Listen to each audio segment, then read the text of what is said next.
Thank you, Chairman Rush.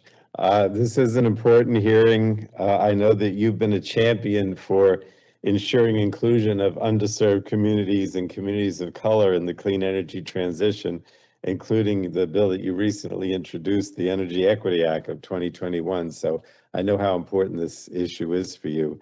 And we're going to talk today about how we can improve clean energy access and equity, which is a critical part of our efforts to tackle the climate crisis. The equitable deployment of clean energy technologies is crucial for our energy transition. We have to ensure that all communities have access to the environmental benefits and economic opportunities of clean energy. And the committee has held several hearings on this critical topic. Last Congress, the subcommittee held a hearing on energy burdens faced by low-income communities and communities of color and how the pandemic exacerbated those burdens. And last week, the Environment and Climate Change Subcommittee held a hearing on important legislation to address the needs of environmental justice communities. And through these hearings, we've heard about the urgent needs of these communities, and we've explored different strategies to address existing and longstanding disparities. The equitable deployment of clean energy will produce a lot of positive results. It'll improve local air quality, help us meet climate goals, stabilize and lower energy prices, provide access to good jobs, and help stimulate local economies in both urban or rural areas.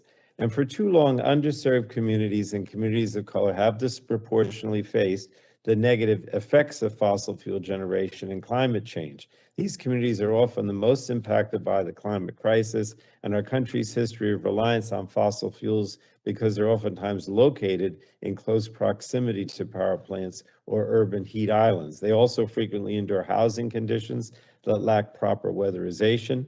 And by gaining access to clean energy technology, such as through community solar subscriptions or energy efficiency upgrades, these households can see reduced energy burdens and health risks, as well as increased economic opportunity.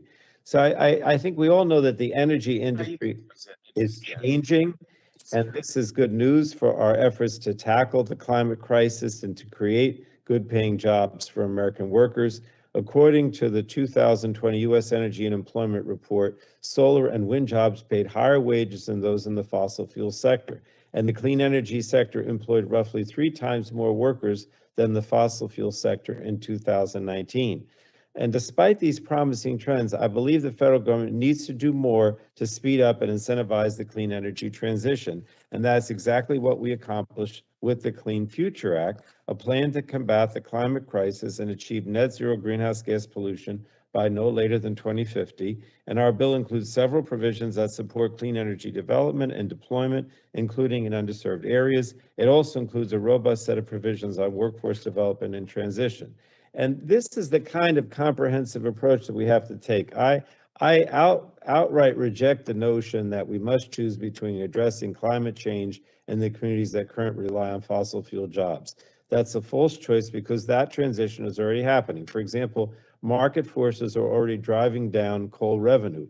Coal generation fell 10% from 29% in 2017 to 19% in 2020.